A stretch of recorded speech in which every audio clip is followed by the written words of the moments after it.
distinct pleasure to welcome you all here to this expanded virtual Lodge of Instruction, which, if folks aren't aware, hopefully you're okay with it, but it is being recorded and broadcast on Facebook right now. So if anyone does have a problem with that, you can go ahead and disable your camera and mute your mic. But we are live. We are sharing light as far and wide as the internet reaches. So this is a global Lodge of Instruction this evening. And I'll say when our district deputy, Right Worshipful Jonathan George, asked me to find a speaker for this evening, I was quite honored and happy to do that again. And I was even more happy when I messaged Brother Joe Martinez, and he graciously offered to join us this evening. I met Joe. Was it the first MasonicCon or the second? At least the second one. Yeah, the second one.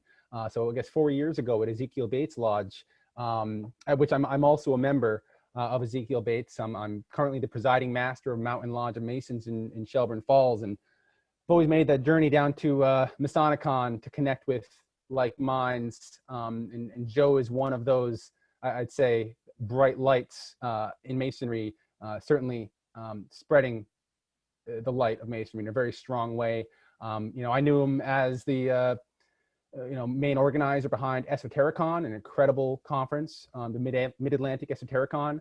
He's also started this Refracted Light Facebook group, which during this pandemic has just blown up as a way for brothers to find Masonic education in these interesting times.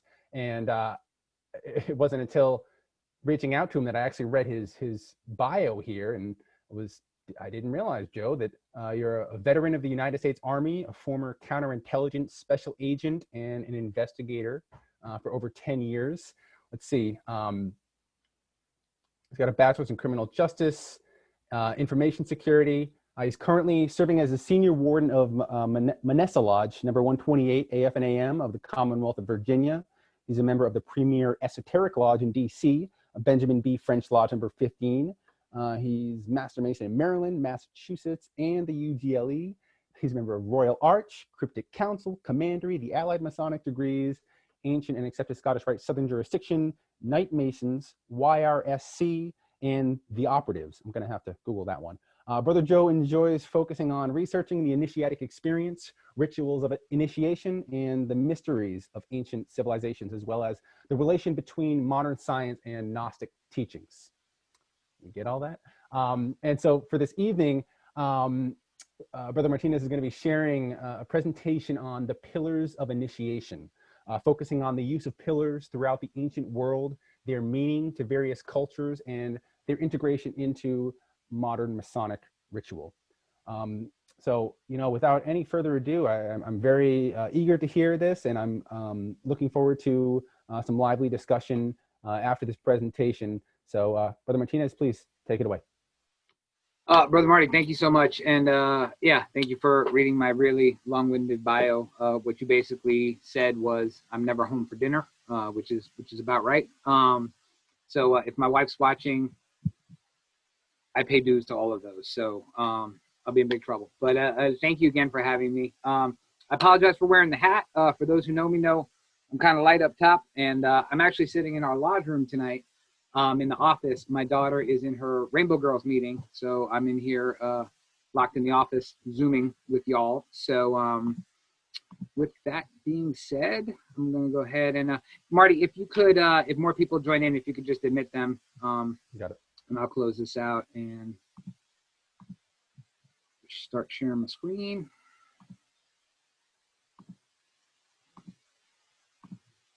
Can everybody see my screen okay? And do I sound okay, or do I sound like I'm coming in a little soft? Is that good? Good? Okay, awesome. Great. Let me make sure we're on Facebook. We'll get the ball rolling. So again, if anyone has any questions, please feel free to ask. This is about a 25, 30-minute presentation, depending on how long I blabber. So we'll just get rocking and rolling. And again, if anyone has any questions, please feel free to ask me. So today we're going to talk about the pillars of initiation. This is one of the things that, since I joined the craft, I found most interesting was the symbolism of the pillars. Just a caveat, everything we talk about today is found in the Bible, and it's found in Duncan's monitor. So, you know, we're not going to be talking about secrets and things like that within the degrees, since this is open and untiled and available to everyone. So first person to unmute and get this right will win a prize. Which ancient civilization added these globes to the tops of the pillars? Anybody? Was it Phoenicians? Was it Phoenicians? All righty. So everybody's going to go back on mute. The answer is nobody. We did. So the first recorded reference of globes on top of any freestanding pillars was in Preston's Illustrations of Masonry. Okay? This is what's called a very bad word in Masonic land. It's called an innovation. So that's where that came from. Okay? So these did not exist, unfortunately, at the porch of King Solomon's temple with globes on them. Sorry, let me let some more people in there. All righty. There we go. So let's talk about where we start in this conversation. So every candidate who begins his journey through the degrees of Freemasonry, at some point in their travels, will learn about these pillars that are seated at the porch of King Solomon's temple. These pillars that were created to act as repositories for the records of Masonry were constructed at some point in time to prevent the inevitable destruction of these secrets from either inundation or conflagration, or flood and fire, as you may have heard in the past. Sitting outside the Temple of Solomon, they acted as the spiritual and physical entrance to those mysteries contained within the several apartments of his amazing temple. The porch of Solomon's temple, however, is not the beginning of the story or the end. So what do we already know? So touching up briefly on the concepts that are familiar to Freemasons, and I'm not going to rattle those off. They were cast in brass, and in some parts of the Bible, they were at a height of 18 cubits, with chapiters that were also cast from molten brass, containing checkers and chainwork, as well as adornments more fully explained in our fellowcraft degree. Now, all of those dimensions and details I gave you all came from the 1 Kings, so you can find them there in the KJV version of the Bible. The Book of Chronicles also contains physical descriptions of the pillars that stood at the porchway, but neither Kings nor Chronicles nor any other part of the Holy Bible explains the significance of what those pillars meant within the Bible itself. So nowhere in the Bible, other than a description of what they looked like and what they were, do you hear about what they meant or what their purpose was. So these rudimentary descriptions that we learned in the fellowcraft degree as well as in the Holy Bible provide us information and unfortunately speculation for those who seek to tie the physical construction of the pillars to their allegorical or symbolic use in improving that inner temple of man. So we're told in the Bible that they were constructed with the help of Hiram, king of Tyre, and also someone named Huram, the widow's son of the tribe of Naphtali. That's also from 1 Kings. He also constructed other parts of the temple, its furnishings, and other items which are explained in other sections of the Bible and within our modern ritual in much greater detail. Because of these aforementioned details, we're not going to expound on them here. So you all have been through the fellowcraft degree, or most of you have, you know what goes on in there, so I'm not going to rehash that. So both the Holy Bible and the ritual of the 2nd degree of Freemasonry provide the initiated with that baseline into what the pillars were, their use in this particular ancient civilization, and their meanings to those searching for that true meaning of living within a state of darkness and that path towards being brought to light. And sorry, I'm going to admit somebody else. So from the porch of the Temple of King Solomon, we're going to move throughout history to different cultures, races, creeds that all use this particular symbolism of freestanding pillars to mark pathways towards illumination. I just put these in there just to make sure that everybody is clear. This is not what the Temple of Solomon looked like. This you may see hanging in a lodge room somewhere that you know. This is not what the Temple of Solomon looked like. This is more or less what the Temple of Solomon may have looked like. Okay. And another one, which you may have seen. So the first common use of pillars or columns in architecture that we've discovered occurs during the Bronze Age, which lasted from about 3000 BCE to about 1000 BCE. The Egyptian civilization starting in the early 3000s and the Minoan civilization around the 2700s BCE began the heavy use of columns in their architecture. The former, the Minoans, specifically used those that were, the Egyptians used those that were no longer made of wood, but of sandstone and limestone. So the Minoans used painted wood columns for hundreds of years. I think I have pictures of these here. So this is pictures of my trip with my daughter to Crete to the Minoan temple. So again, these are painted wood columns, and so are these. Later, at the end of the second millennium BCE and the beginning of the first millennium BCE, civilizations such as the Phoenicians employed stone columns not only to support their roofs, but to ornament the porches of their buildings. So it's there that we're introduced to the pillars at the porchway, similar to what we've seen in the Temple of Solomon. And I'm going to stress this over and over again. The Temple of Solomon with freestanding pillars is not a Hebrew design. There was no such thing as Hebrew architecture back then. They were tent dwellers, right? Even before the time of the Exodus, they were nomadic people and they lived in tents. And even the tabernacle was made of, tent material, before they founded the city of Israel. Jerusalem. But I'm going to say this over and over again through this presentation. The pillars at the porch of the Temple of Solomon are a Phoenician or a Tyrian design. That is where they come from in history. So again, of this Tyrian design, the pillars in the temple itself were constructed with designs that were used all throughout the Phoenician kingdom, which lasted for quite a long time. And it became a visual prototype for the use of pillars in other ancient cultures for many centuries to come. So before we delve into the ancient past and into the more recent future, we should pause and study those pillars that are at the porch of the Temple of Solomon in greater detail. So these pillars themselves display, again, that Phoenician design, but the meaning and the usage that we ascribe to them originates far, far earlier in history. And although the design of these pillars, which we later name in the Bible, Jachin and Boaz, spring forth from the mind of that Tyrian brass worker whose name we know so well and who's so important to the legend of the third degree, the meaning behind them and what they ultimately mean to travel that path of human enlightenment sprang forth from the proto-Abrahamic stories that we find in what we would now call the Apocrypha. And that's where we're going to go first. So these are Egyptian instances of columns, again, used for architecture. They're not freestanding yet, but these are several different dynasties within Egypt that all use pillars. So we're going to start with Enoch. So Enoch, the great-great-grandfather of Noah, is attributed with the creation of the earliest documented pillars, at least in writing, as repositories of secret wisdom in Judeo-Christian theology. In Ethiopia, the books of Enoch are still part of their Christian canon. Most places in Europe and the United States and South America, those are not part of the canon of Scripture.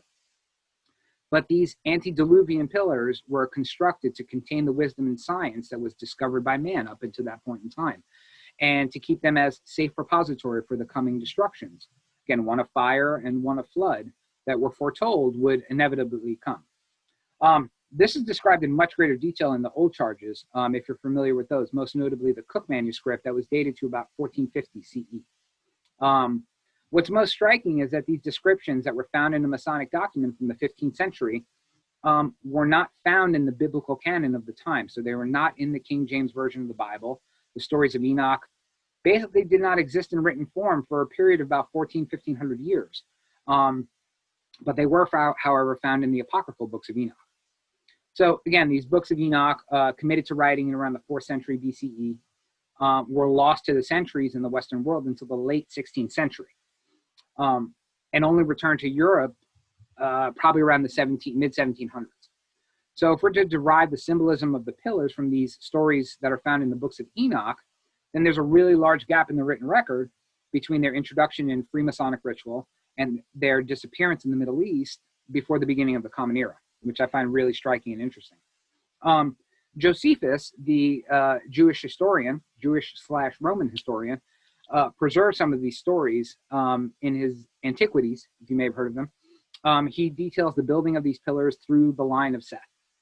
And these pillars were constructed of brick and stone, for reasons that we previously ascribed, you know, to prevent a destruction from either fire or flood. And it's their purpose and not so much the building materials, which kind of transposed into that superficial meaning that started to become utilized in our modern ritual. So if we trace our path backwards from Josephus, we find the use of pillars as these repositories of secret knowledge, or even a gateway to the mysteries in many other civilizations of antiquity. The overarching theme in both physical construction and philosophical use among many of Earth's early civilizations is that these pillars act as or precede a gateway or a portal to the unknown. These peoples include the Jews, the Phoenicians, the Greeks, the Assyrians, the Egyptians, the Babylonians, and ultimately those who chose the path of initiation into our gentle speculative craft. So, starting in Jerusalem, after the building of the Temple of Solomon, we begin our analysis of the two pillars that sit on the porch thereof. Two pillars made of brass, designed and constructed by Hiram, perpetuate a symbolism that preceded the temple again by thousands of years. We as Freemasons understand the superficial craft lodge symbology of these pillars, their purpose, and a cursory understanding of their meaning. Rarely does the craft lodge system delve any deeper into why freestanding pillars sit at the entrance of Solomon's temple. Why are they there? What is more of note is that many Freemasons do not realize that the concept of freestanding pillars, as I mentioned before, did not originate in Jerusalem or in any Judean architecture, if there can even be called such a thing. So where do we first see it? So symbolically, the pillars on the porch of the Temple of Solomon, according to Judeo-Christian writing, can be said to represent the original pillars of cloud and fire that were described in the book of Exodus, which led the path of the Hebrews during their exit from Egypt into the wilderness. A pillar of cloud by day and a pillar of fire by night, which not only blazed the path to travel, but also protected the Hebrew wanderers during their sojourn, and when needed, rested above the tabernacle to denote the presence of the Shekinah within. Shekinah, for those who don't know, is the Hebrew word for physical representation of God on earth. So his physical manifestation there. It's this later meaning, that physical manifestation of the divine presence on earth, which I think is most intriguing from a symbolic standpoint. This manifestation of the presence of our Creator here on this plane with us is visible and tangible as a pillar of fire, and is later represented in our lodges as a gateway to that closer connection to our divinity. But again, their design was most certainly not originated by Hebrew artisans, quote unquote. So who constructed them? Again, these pillars were Phoenician in design. Some describe the origin of how these pillars or columns became symbols in Tyrian culture through the story of Melkarthus. He was a Phoenician explorer who traveled centuries ago in search of the lost city of Atlantis, and had ended his journey at the westernmost point of land and set up two pillars at the straits terminating his journey. Initially built of stone, they were replaced with more complex and ornate pillars over the centuries.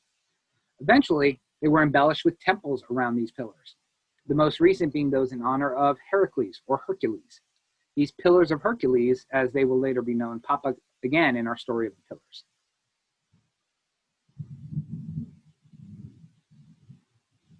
And those are all Phoenician ruins, all along the Mediterranean, Africa, Europe.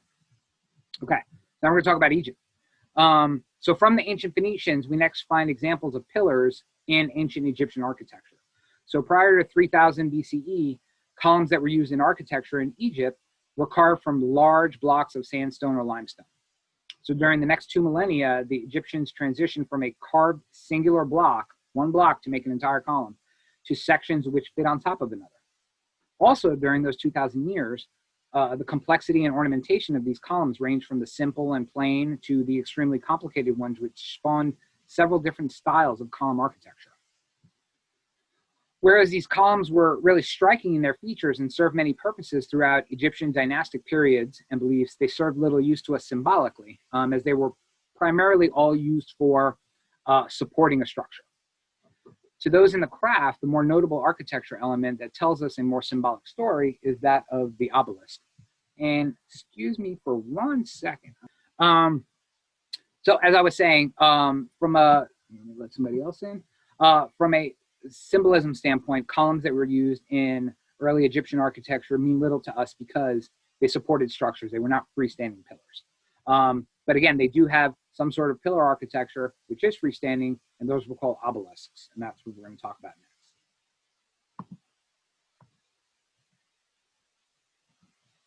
So again, those are columns. Single columns move to modular columns, more ornate columns, very ornate columns. Now we're going to move to the obelisk. So the obelisk, those tapered rectangular columns topped with a pyramidion, began appearing in the early dynastic period, or around 3000 to 2700 BCE. Obelisks, at the height of their use, came to rise as tall as 100 feet. And it was the Egyptian obelisks that were the only obelisks in the ancient world that were monolithic in origin, meaning they were carved from a single piece of stone. No other culture constructed such large structures from a single block of stone, and they were constructed throughout the entirety of the Egyptian period, all the way up to the Hellenistic period. Of note, from a symbology aspect, is their purpose. So early dynastic obelisks were said to represent the benben. And there's some examples there. Or the primordial mound from which creation sprang. So those that are familiar with Egyptian creation stories, the benben was that first piece of earth that came up from the primordial seas when creation began. The benben is symbolized as capstones on the top of obelisks, and they represent the spot where the Egyptian god Atun created the world, the first spot of creation, and where the first rays of sunshine fell on the earth. It later became associated with the Beno bird, which is the deity that landed on the benben and determined that exact spot of creation. The Benu bird also symbolized rebirth and was the probable archetype for the later phoenix in early Western cultures. Ultimately, the obelisk symbolism was attributed to the sun god Ra, which you may have heard of. The pinnacle of their symbolism is based on the duality in Egyptian culture, and which is really strengthened by the fact that the most important obelisks were always raised in pairs. They always came in twos. They were never set up alone. For those that have, been to Rome, they didn't bring them back to Rome in pairs. And that's why you see single obelisks all over the city. But this dual obelisk motif became the most prolific from the New Kingdom period all the way to the Ptolemaic period, to about 30 BCE. And that's where everything just goes to pot for the Egyptians. So these dual obelisks in the Egyptian New Kingdom symbolize that balance in nature and the joining of earth and sky. So to them, the obelisks supported the earth and the sky across two individual pillars or obelisks. And it was also, most places, they were also laid in a certain direction, and it symbolized the path that the sun god Ra traversed on his journey to bring light to creation, so from east to west, and to defeat the darkness on a daily basis. So that's Egypt. The Vedas. So the Vedas are ancient Hindu texts, and there was duality in pillars and symbolism that pervaded history and all throughout ancient Indian culture. And we encountered them in the Vedas. Indra, the chariot-riding god who brought sunshine to creation, with many examples of dual pillars, which were mostly allegorical, permeate those stories. So the Vedas expanded the concept of dualities through the stories of Indra in constructs such as day and night, light and darkness, fire and earth, and so forth. These dualities were manifested in pillars and carvings of their deities and beliefs. These stories were committed to these ancient texts sometime between 1700 BCE and 1100 BCE. And if Parth is there, he's probably going to correct me later. So from the ancient Hindus, we next pick up the transmission of knowledge in what would become known as Phoenicia. So the Phoenician civilization, that wellspring of the eventual pillars seated at the porch of King Solomon's temple, was already established as a really successful seafaring people at the time of the earlier Egyptian dynasties. And they traded with other cultures as early as 3400 to 3000 BCE. Phoenician explorers and traders traveled all along the Mediterranean and even traveled as far north as England and as far south as Egypt. So mixing and sharing with all these other cultures created a unique sense of architecture that flourished for thousands of years, all in that one concentrated area in the world. So the influence of Egyptian architecture on the seafaring traders of Phoenicia is undeniable in their work. So the height of Phoenician architecture occurred from around 1100 to 1000 BCE. And it was highlighted by the close relationship with the kingdom of Israel during that time. So biblical scholars, that the reign of King Solomon and King David and the construction of the temple occurred right around that time. So again, to be clear, the architectural construct of twin pillars nestled at the porches of buildings, and more specifically temples, of Phoenician origin, we've already beaten to death. So during the peak of Phoenician civilization, many of these temples were built to honor their god Melkart, which was a stylized and deified version of what would later become Hercules. For those that study Greek and Roman cultures, you know that the Greeks and later the Romans were not shy about stealing good ideas from other people. So if they saw deities or if they saw concepts that they really liked, they easily made it a part of their culture. And the culture, I'm being polite, was so open-minded that they absorbed these other concepts very, very easily.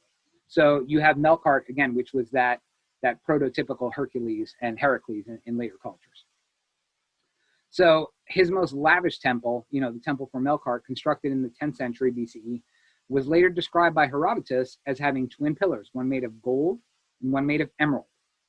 So impressive was this structure that Alexander the Great, who was a foreigner in their land, wished to make a sacrifice to honor this Tyrian deity 600 years later, but was refused by the native Phoenicians because he was not a Phoenician.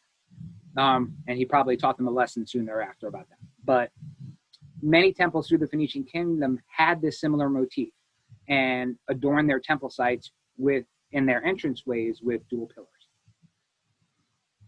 So here's examples of Phoenician architecture. The really nice, pretty ones in the background are later reconstructions. So now we're going to go to Greece. So from Phoenicia, we're going to go back to the Greeks through the story of the pillars and their significance to these ancient peoples in history, tracing the road from the pre-dynastic civilizations through Egypt, through the expansive and well-traveled people of Tyre, and now to the Hellenized world of the Greeks, to get a bit more about the symbology of these structures. So this transition exists as a result, as I mentioned before, of the fusion of deities between Phoenicians and the ancient Greeks. There was a lot of trading of information back and forth between the Phoenicians and the early pre-Hellenized Greeks. And specifically, we're going to talk about the story of the Pillars of Hercules. So traveling along the Mediterranean, the Tyrians traded and established cities all over the ancient world. So over the years, many temples to Melkart were erected in these cities where they traded and seafared in countries that we now call Spain, Gibraltar, and Syria. By way of the Carthaginians, peoples who were established by the Phoenicians in other parts of Europe and Africa, the ancient Greeks discovered these temples many years later. They later attributed the Phoenician god Melkart to their demigod Hercules. And Heracles is that Greek/Roman hero who requires little further explanation. You've seen the movies, as his exploits are stuff of legend and fables. But what binds the story of our pillars to all these ancient peoples is the story of the Pillars of Hercules themselves, who are erected as a result of one of Hercules' 12 labors. Hercules was a demigod born from the womb of a mortal and the god Zeus, and was forced to complete 12 amazing labors as penance for murdering his family. I don't think they showed that in the Disney version of the movie, but probably in some other ones, you'll see that there. So these labors included cleaning the Augean stables in a day, stealing the girdle of Queen Hippolyta of the Amazons, stealing the golden apples of Hesperides, capturing Cerberus, the three-headed hound who guarded the gates of Hades, and most importantly for the reader, capturing the cattle of Geryon. And sorry, let somebody else in. There's the Hydra, there's the stables, there's the Minoan bull, that's Cerberus, and we get to Geryon. So this labor involved traveling to the westernmost island of Erythea, which was blocked by a large landmass and enormous mountains. Hercules, with his great strength, split the mountain in two, which created a passage between Spain and Africa, or so the legend goes. So all of you that are a geologist, please suspend your belief for 10 seconds. So he smashed the mountain and it broke open a pathway between Spain and Africa. The peaks on each side of this newly created passage became what are later known as the Pillars of Hercules. The northernmost pillar is a peak found on the Rock of Gibraltar. And the southernmost pillar is a mountain named Jebel Musa in Morocco. So that's the Rock of Gibraltar. And that's Jebel Musa. And here's a very cool picture. I don't know if you could see it. You can see Jebel Musa there and Gibraltar there. So these pillars of Hercules are what Plato refers to in his Timaeus. And I think I got a zoomed in picture here too. So Google Maps told me if I wanted to drive between the two pillars of Hercules, it would take me 2 hours and 53 minutes. Unfortunately, there's no bridge that long, so you'd be swimming a lot. So, and there are, and there are the actual statues that are on both sides of the Straits of Gibraltar. One in Morocco and one again in Gibraltar. So these pillars of Hercules are what Plato refers to in his Timaeus, which was written in about 360 BCE. Plato notes that the pillars of Hercules are the portal to the secrets of the lost continent of Atlantis, and noted the path towards that mysterious unknown. So during this time in Western human civilization, the Atlantic Ocean was really unexplored by most of the Western civilizations at that time. And fear gripped many of those people who wanted to travel west past the Straits of Gibraltar. So according to Plato, beyond those straits lied Atlantis, which symbolized either, physically or allegorically that lost knowledge to him. So Atlantis is the manifestation of secrets and lost knowledge which all the ancient civilizations sought. The mystery schools of Hermes Trismegistus, Dionysus, Eleusis, the Pythagorean schools, the Orphic mystery traditions, the Chaldeans, and even the Hebrews, yes, they had a mystery school, all sought secret knowledge and pathways to at-one-ment or atonement with the gods or God. These pillars, obelisks, gateways, and straits all symbolize to ancient man the knowledge of attaining a closer relationship to one's creator. And passage through these portals and gateways acted as a sort of rite of passage for those who chose to travel down this path. So, regardless of name, whether it's Atun or Ra or Melkart or Baal or Demeter or Zeus or Yahweh, the ancients used initiatic practices which involved passing through portals to move closer to their understanding of the world and to the divine world above. This portal, which we call a porch, is adorned on both sides by twin pillars in every single Masonic lodge, like the one I'm in tonight. At some point in the candidate's initiation, he or she passes through this portal to a greater wealth of knowledge and possibility than they previously knew. So we as Freemasons continue this tradition of passing through pillars during initiation, altered and modified over thousands of years to become the initiatic experience that we have all undergone. How we choose to act once we cross that threshold and what we choose to do with that rediscovered wisdom that is promised us is up to each and every initiate, or every single one of us. What we must always remember, regardless of who writes our history, is that we walk a path that has existed in one form or another for thousands and thousands of years. And, oh, I had some cool ones. So for those who don't know, I was slipping past these. So that is a representation of an Osirian mystery school, so the Egyptians. That is Eleusis. I'm sure you've heard of that. That's more stuff from Eleusis. More stuff from Eleusis. That is that looks like a Masonic lodge, but that's actually a representation of a Mithraic cult. So the cult of Mithras. And, oh, there we go. That's the school of Pythagoras. And oh my God, there were girls there.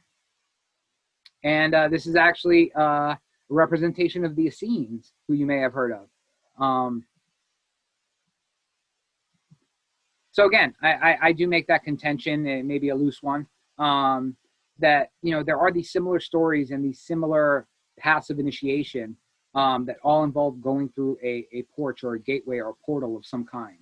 Are they related? Are they not related? Do they feed off of each other? Who knows? But I do know one thing, that when I come into this lodge building, I see those two freestanding pillars, and to me, this is what they symbolize. And that is my presentation. And I will stop sharing my screen and let everybody unmute themselves, and I will take your questions. Wonderful. Thank you, Brother Martinez, for that edification. I just took a few notes there. Wow, quite a lesson. Thank you. I had one I guess one technical question about the historical orientation. You talked about how the pillars were placed to trace the path of Ra or the sun from east to west. Does that mean the pillars were east and west or north and south? I'm on mute. It helps if I take it off mute. So, great question. It depends on where you are and what latitude you're at, because, you know, if you're talking about the obelisks that were in Heliopolis or the obelisks that are at Karnak, they're actually placed in different orientations. The ones that used to be at the Temple of Karnak, there's only one there now because the Romans took the other one and brought it back with them, but they left his little brother there. Those were oriented so the sun at the summer solstice would traverse right between the pillars of the Temple of Karnak. So, but in other locations in Egypt, they had different, that were at different latitudes. They were set up in different configurations. But the generic purpose, if you read the Egyptian Book of the Dead or some of the other older hieroglyphs that are there, they talk about the pillars acting as a porch between the sky and the earth, right? Which they all symbolized as deities. So I hope that answered your question. Any other questions?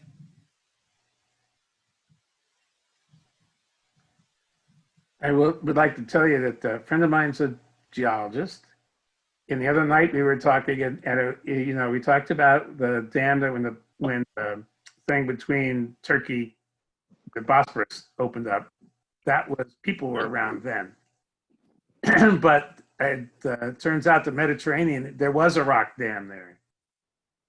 And the Mediterranean was formed and that dam got busted, but that was like 62 million years ago. But so it's not, certainly not human memory, but it was a case that happened. You think, yeah, well, if, I don't know how many of you are familiar with Graham Hancock. He's written some books and, oh, I see Briggs. I know he is. Graham Hancock has written a couple of books about the last glacial maximum. And for those that want to talk about flood myths in particular and what parts of the earth were flooded and what they may have looked like prehistory, and it's, you know, it's recent prehistory. It's not millions of years ago. We're talking about 20 to 30 to 40,000 years ago where there were definitely humans. But this is before they had systems of writing. The Mediterranean is one of those glacial flood zones that Graham talks about in one of his books. I'm trying to think which one it was. I think it's Underworld, or I'll have to find it. Any other questions? Is there any significance to any Masonic significance to the pillars at Scotland's Roslin Chapel? Well, that was definitely outside of this talk, but I will say, having seen them, there is definitely some interesting artwork found in the Roslin Chapel. You do have a pillar called the Apprentice's Pillar. Yep. Interesting that it's named that. It does have some ornamentation, and there have been claims made that some of the artwork that's found in stone there does have some Masonic significance. And I'm really picking my words carefully because I don't want to make it sound like I'm going one way or the other, because I'm definitely not a Roslin Chapel scholar, but there is definitely some interesting stuff there that I would certainly go back and visit. In fact, we were going to go this year for my daughter. My daughter's awesome. Instead of the Sweet 16, she wanted to go back to Europe and look at old stuff. And so we were going to go to Scotland and Greece, but COVID kind of put that on the back burner. So, Yeah. But yes, so we will go back. So my personal belief is, yeah, there definitely is some there. I think you have to see it in person to be able to absorb it. It's got a magical air to it, but yeah, I'm not going to get all conspiracy theory and say, oh, it's definitely this or definitely that, but it's certainly interesting. Okay, thank you. Sure. And do I recall correctly? The Alexandria's needle in Manhattan was actually Cleopatra's Needle? Yeah, it was brought there like in a Masonic procession, right? Like there was a whole. That I'm not sure of. In fact, there is for those of you that listen to Robert Johnson's podcast, the Whence Came You podcast, he actually he read, if you go to his website and you look up Cleopatra's Needle, he read an article all about it. It was about a 30-minute article all about Cleopatra's Needle. But exactly, a great point that you made there. again, when the Roman world came to be and started to take over everything, again, they appropriated stuff culturally, that anything that they liked. So a lot of the obelisks that were originally in Egypt are now, you'll find them in Rome and in other countries, in Spain and France. Paris has obelisks. If you've ever been to Rome, you'll see a ton of obelisks. And the one thing that was done to them a few centuries later, which my daughter, when we went to visit, she was like, why do they all have crosses on top of them? And I'm like, oh, that was the Roman Catholic Church. They wanted to make these all magically Christian, so they put crosses on top of all of them. But no, these were original Egyptian obelisks that were brought over by the Roman Empire.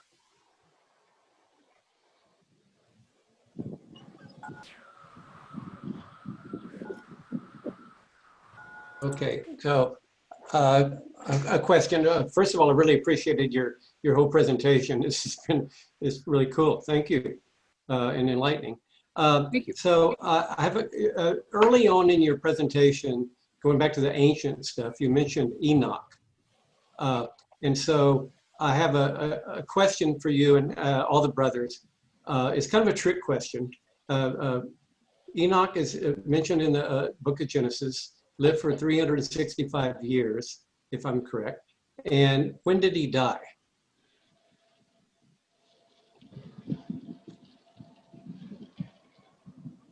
Okay, I said it's a trick question. Wasn't he translated? He didn't. He doesn't die. Wasn't he brought right up to heaven? Yeah. That's correct. That's correct. He was brought right up to heaven, as the Bible says. Therefore, he didn't die. I think it's the only one in the Bible who, I mean, even Jesus died but was resurrected, but Enoch just went straight to heaven. Oh, and Mary. So he did not. Mary was brought straight up. Mary was. Okay. Yeah. And Elijah. I'm staying corrected. You're right. You're right. And Elijah. Elijah. Yep. Okay. Beat me up, Scotty. So yeah, thank you for stumping me, Brother Rich. No problem. But again, what I always found interesting about Enoch was now if you read, you can buy the book of Enoch, how it's translated and stuff. You can buy it on Amazon for $10.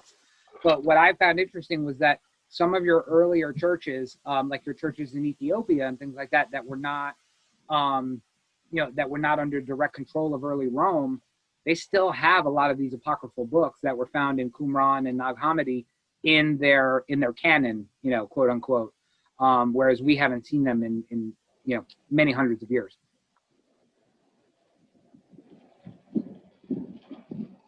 Brother Jose, you have your hand up. Good evening, brothers. Thank you very much. Excellent presentation and enlightening. Of course, I love it. I wanted to ask you a question. Just today, me and my daughters were sightseeing around DC downtown, and we were admiring all the pillars on the old buildings, or not all buildings, many of the buildings that we have down there. Do you know of any of these buildings having Masonic Light pillars on their constructions? Of course, besides the Temple of the House. That would be my question. You mean pillars outside the buildings, other than a Masonic lodge? Yeah. I mean, you just hit the nail on the head. I mean, you go into buildings in DC, there are freestanding pillars inside of the buildings that are not supporting a single thing, right? So, and again, to your point, conspiracy theories and ancient aliens aside, early Washington, D.C. was constructed as the new Rome. So you have, that Roman feel in its architecture and how it's laid out and things like that. So I'm trying to think, are there any other types, anything that doesn't follow, classical architecture? I can't imagine what would look like that. And some of the newer buildings in D.C., if you've been there, don't look like they should even be there, right? Like you've got some of the newer museums that are like all modern glass and stuff, and right next to you, you've got a building in Corinthian style, so it's kind of jarring to the eyes there. Oh, it's beautiful. All the pillars and all the engravings on free stone that they made all around the buildings, the lions, the women, they depict a lot of actions from Greek and Rome. And yes, you were right. Well, thank you very much for your excellent presentation, brother, and keep going. Thank you. Thank you so much. Let me make sure there's no questions on Facebook that we left hanging. everything's been answered. Any other questions? Yeah, I do have one slight question about. Yeah. I was just wondering about the dimensions of the brazen pillars, because it says, or I've read that they're like 4 cubits across and 12 cubits around. Well, I did the math, and if you do 4 times pi, it's actually like 12.5 or something. So I was just wondering about that. So, all right, I'm gonna hit you with what's publicly available. I know some jurisdictions. I've been to many different, as you've heard, I'm a Mason in lots of different jurisdictions, and I've heard lots of different ritual. Most jurisdictions get their ritual from either Kings or Chronicles when it comes to the size of the pillars, right? So in Kings, it's, I think, 18 cubits, and I think in Chronicles, it's 30 cubits. So that's a really big difference between the size of pillars, right? And a cubit is traditionally the length of, from wrist to your elbow. For the King's wrist to elbow, depending on who the king was, that size changed over time if you had a short guy or a tall guy.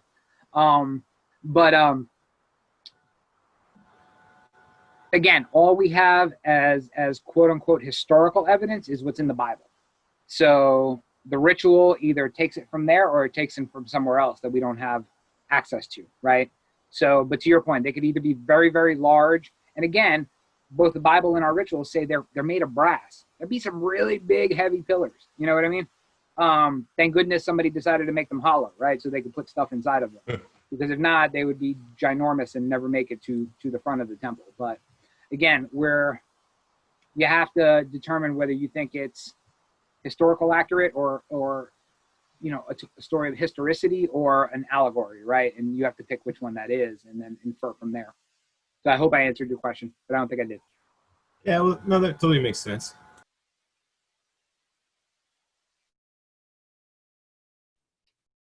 You ready to get weird, Joe? Oh, man. Let's Hey, do it. brother. How are you, man? I'm good. I'm good. Are you familiar with the Veerbhadra temple in Lepatri or the ancient Vijayanagara Empire? I am not.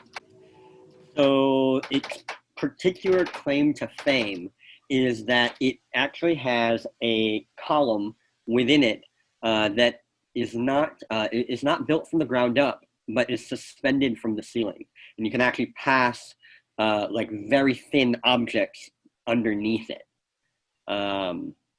Just wondering what your thoughts were, and sort of like, we tend to think of pillars as like things that are grounded in the earth, that, or even if they are freestanding, they're grounded in the earth to a certain extent. I'm just wondering what your thought of something like an inverse sort of lens to this conversation. Well, considering I'm actually gonna have to Google that once we hang up. So definitely send me the deets. But yeah, you get in line. Yeah, no, behind that's John. an interesting concept. Cool. I will get back to you on that one, sir. Sounds I good, man. got a quick question, just as far as the traditional placement of the pillars in a Masonic lodge. I've seen some variation in different jurisdictions. There is none. Just there is no traditional. If you look at a lot of you guys know Brother Joe Wages and the enormity of work that he does on older rituals, especially versus ancients and moderns, that kind of thing. You look at tracing boards, they are in different locations in every damn trestle board that you see. They're not in the same place twice. Again, and it really depends on what jurisdiction or where your jurisdiction came from, right? Because we are all members of lodges that came after, the Premier Grand Lodge in England did. So, so we either got our charters originally from England or from Ireland or from Scotland.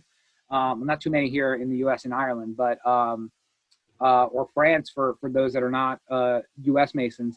But they are in a different location everywhere you go, based on what degree you're in. It's really interesting. I mean, there are certain places where I like them. I think they look cool there and they actually serve a purpose. And in some lot, they're actually part of the ritual setting itself. You know what I mean? You do something with them, and I'm not going to go into more detail there. But in other places, they're just tucked away off behind a couple of chairs, and I'm like, well, what the hell are they back there for? That's stupid. They serve no purpose. So I think the answer is there is no. I know Joe Wages. In some of his, if you follow him on Facebook, he's got older tracing boards up there that go back to the 1730s, and it looks a little bit different every single time you look at a new one. So we're getting close to the hour. I don't know if we want to see if there's any final burning questions, but I do want to offer Brother Martinez, if you want to give a plug to whatever Refracted Light or anything else you want folks to be turned on to, and then we'll, I guess, pass it off to the Right Worshipful to close this out. Absolutely. So again, thank you for having me. This was great. As you can tell, I love talking. So for those of you who did not find us by Facebook, a bunch of Masons, about 15 or 16 of us, started a Facebook group called Refracted Light right after the COVID lockdown started. So we couldn't go to lodge anymore, but we wanted to keep doing education. So we decided to do it online. And I'm looking at people that have been an integral part of that. I'm seeing Brother Briggs. He's been on Refracted Light quite a few times. His podcast is doing phenomenal. I'll definitely plug it, Unknown Philosophers. Go find that on Facebook. They have some amazing guests. Brother Tim Dahlman, he's another admin there. Parth is a contributor. I'm sorry if I miss some people, but my screen's not big enough. But yeah, so again, Refracted Light, even though things are starting to ease up, we're still doing 2 or 3 presentations a week. So if you're thirsty for Masonic education or esoteric education in general, feel free to check out the group. It's open to all, and it's open to people who want to learn more and share knowledge. And it's unlike all the other Masonic Facebook groups out there, with few exceptions, where people are complaining about whether they need to wear their ring points in or points out, or getting a Masonic tattoo is an offense, and all that crap. So if you just want to, and the cool thing is we stream all of our education live, unless it's tiled. And we also put it up on YouTube, so you can always watch it later or show it in your lodge. So it runs the gamut on its usefulness. So if you're looking for a speaker, definitely check it out there. But if you want Masonic education to watch in a really fun environment, feel free to check it out. And the only other thing I'll plug is Esotericon. We're doing it again next year in June. We don't know if it's going to be virtual or in person or a combination of both, but for those that like specifically esoteric education, and whoever said they wear their rings correctly, you are now banned from the group, because I don't care. I don't care how you wear it. We'll start putting some details out around December. So be on the lookout for that. And Esotericon, I guess we're getting back together in Attleboro one more time, right, Marty? Yeah, you mean Masonicon? Yeah, I think it's Masonicon, yeah. going to be Spring. in spring of 21. Looking forward to it. Cool. Well, it sounds like we got someone trying to get in. Hey, quick question. Yeah. Did you want to plug the program coming up in about an hour? Oh yeah. So on Refracted Light, if you guys join Refracted Light and answer the questions, basically the questions are, I'm not going to be a pain in the butt, and I'm not going to be rude to other people, and I'm going to respect other people's opinions. You'll get in, except for Parth. And at 9 o'clock Eastern, they're doing a presentation on Martinism. So for those of you that are interested in Martinism, don't know much about it, there'll be a presentation from one of the Martinist orders. Again, open to all. So check it out. Martinism is a co-ed thing. And yeah, so if interested, definitely join Refracted Light. Tell them Joe sent you. And again, the rest of the week, there's more education. There's 2 or 3 more programs this week alone. So, and again, you don't have to, sit down right now and watch it. They're available to you live on Facebook, or after it's over on Facebook, they're still there. And if you want to go watch them on YouTube or present them to your lodge, if you don't have a program that night, they're yours for the taking. Great. Thank you, Joseph. This is a really phenomenal lodge of instruction. Marty, thank you for hooking him up with us tonight. This is really appreciate it. And an incredible turnout tonight, too. I think this is probably the largest lodge of instruction I've ever been to. Way to go. I think there's actually some benefit to having virtual lodge of instructions, easy getting to, and some really great content. What I didn't